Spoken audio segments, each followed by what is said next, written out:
Very good evening. Welcome to Vaiji's குட்டி story. இன்னைக்கு நம்ம டீகோட் பண்ணக்கூடிய விஷயம் என்னன்னா, இன்னைக்கு நியூஸ் பேப்பர்ல ட்ரெண்டிங்காக இருக்கக்கூடிய ஒரு முக்கியமான பாலிட்டி கரண்ட் அஃபேர் தான் நான் உங்களுக்கு டீகோட் பண்ண போறேன். இன்னைக்கு நம்ம வைஜிஸ் குட்டி ஸ்டோரியில கேட்கக்கூடிய கதை Manipur issue. Manipur chief minister ரொம்ப நாளா எப்படா ரிசைன் பண்ணுவான்னு காத்துக்கிட்டே இருந்தோம் இல்லையா? கடைசியில ரிசைன் பண்ண வச்சுட்டாங்க. ரிசைனும் பண்ணிட்டார். ஆனா ஃபர்ஸ்ட் நிறைய ஸ்டூடெண்ட்ஸ்க்கு தெரியாத விஷயம், எதுக்காக மேம் ரிசைன் பண்ணார், மணிப்பூர்ல உண்மையாவே என்னதான் நடந்துச்சு அப்படின்னு பல பேர் கேட்டுட்டே இருந்தீங்க இல்லையா? இன்னைக்கு நான் உங்களுக்கு 3 விஷயம் சொல்றேன். இதை மைண்ட்ல செட் பண்ணிக்கோங்க. பாயிண்ட் நம்பர் 1, மணிப்பூர்ல என்ன நடந்துச்சுன்னா 2023 இருந்து மெய்தி அப்படின்ற ட்ரைப் இவங்க அதிகமா இருக்கக்கூடிய ட்ரைப். அதே மாநிலத்துல கூக்கி அப்படின்ற ட்ரைப் இவங்க கம்மியா இருப்பாங்க. ஆனா இந்த கூக்கி ட்ரைப் அதிக இடத்த பிடிச்சு வச்சிருந்தாங்க. இந்த மெய்தின்ற ட்ரைப் கொஞ்சமான இடத்த பிடிச்சு வச்சிருந்தாங்க. ஆனா இந்த மெய்தி ட்ரைபுக்கு எஸ்டின்ற அங்கீகாரம் கிடையாது. இந்த கூக்கின்ற ட்ரைப் தான் எஸ்டின்ற அங்கீகாரத்தை வச்சிருக்காங்க. அப்ப எஸ்டின்ற அங்கீகாரம் பெற்ற ட்ரைப் தான் மலைகள்ல வீடு வாங்க முடியும். அப்ப மலை நிறைய இருக்கக்கூடிய மாநிலம் தான் மணிப்பூர். அங்க பெரிய மலை, இந்த கொஞ்சமான ஆட்கள் போய் வாழ்ந்துட்டு இருக்காங்க. அதிக பாப்புலேஷன் இவங்க, ஆனா கன்ஜெஸ்டடா வாழ்ந்துட்டு இருக்காங்க. அதனால இந்த மெய்தி என்ன பண்ணாங்கன்னா, எங்களையும் ஷெட்யூல் ட்ரைப்னு அனௌன்ஸ் பண்ணுங்கன்னு சொல்லி டிமாண்ட் பண்ணாங்க. இது இவங்களுக்கிடையே ஒரு பெரிய கான்ட்ரவர்சியை கிரியேட் பண்ணுச்சு. இது அப்படியே நாட்கள் போக போக சண்டை பெருசாச்சு. அந்த ஸ்டேட்டினுடைய chief minister mister Biren Singh இவர் என்ன பண்றாருன்னா, அந்த ஸ்டேட்டை கட்டுப்பாட்டுக்கு கொண்டு வரணும்னு என்னென்னவோ ட்ரை பண்ணிட்டு தான் இருந்தாங்க. ஆனா கடைசி வரைக்கும் ஹி குட் நாட். அண்ட் இதனால எதிர்கட்சிகள் காங்கிரஸ் எல்லாமே நீங்க ரிசைன் பண்ணணும்னு டிமாண்ட் பண்ணிட்டு தான் இருந்தாங்க. இது எப்போ பீக் ஆச்சுன்னா, கொஞ்ச நாளைக்கு முன்னாடி பட்ஜெட் சப்மிட் பண்ணும்போது காங்கிரஸ் என்ன சொல்லியிருப்பாங்கன்னா, இறுதியாக உங்கள் மீது நாங்க நோ கான்ஃபிடன்ஸ் மோஷன் சமர்ப்பிக்க போறோம்னு சொன்ன உடனே அந்த ஸ்டேட்டினுடைய சீஃப் மினிஸ்டர் சரி இதுக்கு மேல வேண்டாம்னு சொல்லி தன்னுடைய ராஜினாமாவை சமர்ப்பிச்சிட்டார். இதான் இப்ப நடந்த விஷயம்.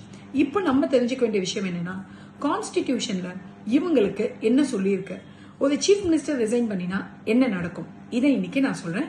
கவனமா நோட் பண்ணிக்கோங்க.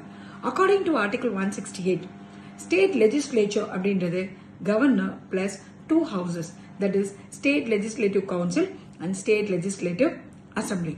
இதுல முக்கியமான விஷயம் என்னன்னா, கான்ஸ்டிடியூஷன்ல எந்த ஆர்டிக்கல்ல நமக்கு chief minister and council ministers பத்தி சொல்லியிருக்கு. It is article 164. ஆர்டிகல் 164ல appointment of chief minister and council ministers பத்தி சொல்லியிருக்கு.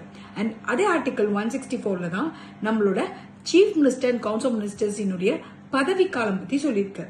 அவங்களுக்கு பதவி காலம் என்பது கிடையாது. அவங்களோட டேர்ம் பாத்தீங்கன்னா pleasure of governor. It means ஆளுநர் எப்போது வேண்டும் என்றாலும் பதவியிலிருந்து ரிமூவ் பண்ணலாம். அட் த சேம் டைம் இவங்க எப்ப வேணாலும் தன்னுடைய ராஜினாமாவை சமர்ப்பிக்கலாம்.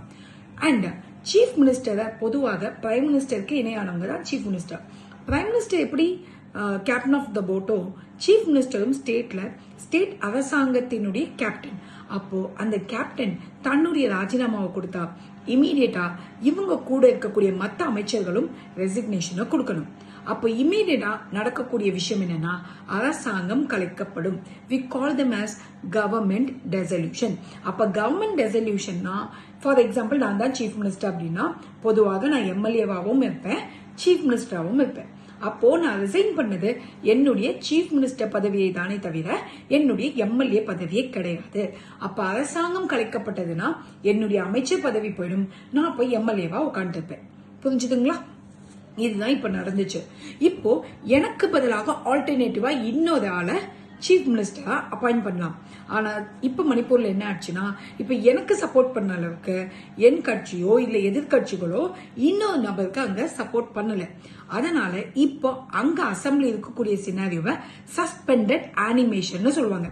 அதாவது சஸ்பெண்டட் அனிமேஷன்னா இன்னொரு சீஃப் மினிஸ்டரை தேர்ந்தெடுக்க முடியாத ஒரு நிலை அப்படின்றத சஸ்பெண்டட் அனிமேஷன் சொல்லுவாங்க. இப்போ இந்த சூழ்நிலையில என்ன நடக்கும்னு சொல்றேன். இப்போ இந்த சினாரியோவை என்ன சொல்லுவோம்னா, சென்டர் இதை எப்படி எடுத்துப்பாங்கன்னா, ஸ்டேட் அமைதியான சூழலையோ அல்லது சட்டம் பிரகாரம் கான்ஸ்டிடியூஷன் பிரகாரம் ஸ்டேட்டால் நடந்துக்க முடியலனாலோ according to article 356 president rule impose பண்ண முடியும்னு கான்ஸ்டிடியூஷன் சொல்லியிருக்கு. அதனால இந்த சூழ்நிலைய இதை ஆப்டா எடுத்துட்டு பிரசிடென்ட் ரூல் கொண்டு வர முடியும். அப்படி பிரசிடென்ட் ரூல் கொண்டு வந்தா அசம்பிளியும் டிசால்வ் செய்ய சாத்தியங்கள் உண்டு. இப்போ இனி நீங்க நியூஸ் பேப்பர் படிக்கும் போது அடுத்து இதெல்லாம் நடக்குதான்றத பாருங்க. ஸோ அடுத்து இது நியூஸ் வரும்போது இதை ஃபர்தர் நான் உங்களுக்கு டீகோட் பண்ணி கொடுக்குறேன். இன்னைக்கு நான் சொன்ன விஷயங்களை ஹிண்டா நோட் பண்ணி வச்சுக்கோங்க. ஒரு கரண்ட் அஃபேர் படிக்கும் போது ரொம்ப பெரிய நோட்ஸா எடுக்கணும்னு அவசியம் இல்லை. நான் சொன்ன கதையில 5 பாயிண்ட் இருக்குமா, அந்த 5 பாயிண்ட்டை 5 லைனா எழுதிட்டே வாங்க. இந்த 5 பாயிண்ட் கூட பின்னாடி நமக்கு பெரிய யூஸ்ஃபுல்லா இருக்கும். அண்ட் நமக்கு நோட்ஸ் பெருசா இருக்க வேண்டாம், சின்ன நோட்ஸே போதும். அழகா நம்ம சம்மப் பண்ணி அழகா கிளியர் பண்ணலாம். ஓகே, உங்களுக்கு இந்த செஷன் பிடிச்சிருந்தா இந்த குட்டி ஸ்டோரியை யூபிஎஸ்சி டிஎன்பிஎஸ்சி படிக்கிற எல்லா ஸ்டூடெண்ட்ஸ்க்கும் ஷேர் பண்ணுங்க. ஈவனா let them also know the history about the Manipur and what is going to happen and what is happening currently. சரிங்களா? அண்ட் மிஸ் பண்ணாம உங்களோட கமெண்ட் about the செஷனும் போடுங்க. அண்ட் உங்களுக்கு வேற ஏதாவது ஆர்டிகல்ஸோ இல்ல வேற ஏதாவது கரண்ட் அஃபேர் டீகோட் பண்ணி கொடுங்க மேம் அப்படின்னு நினைச்சீங்கன்னா மிஸ் பண்ணாம நம்ம குரூப்லயே வாய்ஸ் மெசேஜ் போடுங்க. அதையும் நான் உங்களுக்கு டீகோட் பண்ணி கொடுக்குறேன். ஸோ சப்சிக்வெண்டா நிறைய போஸ்டர்ஸ் போட்டுட்டு இருக்கோம். அண்ட் எவ்ரி சண்டே நம்மளோட சமச்சீர் புக் டெஸ்ட் நடக்குது. அண்ட் அது மட்டும் இல்லாம இப்போ இதுக்கப்புறம் உங்களுக்கு கரண்ட் அஃபேர் டீகோட் பண்ணி நான் உங்களுக்கு ஷார்ட்டா இந்த மாதிரி கேஎஸ் போட ஸ்டார்ட் பண்ணுவேன். மிஸ் பண்ணாம இதையும் பார்த்துட்டு உங்களோட கமெண்ட்ஸை போடுங்க. Thank you. Have a great day. Good night.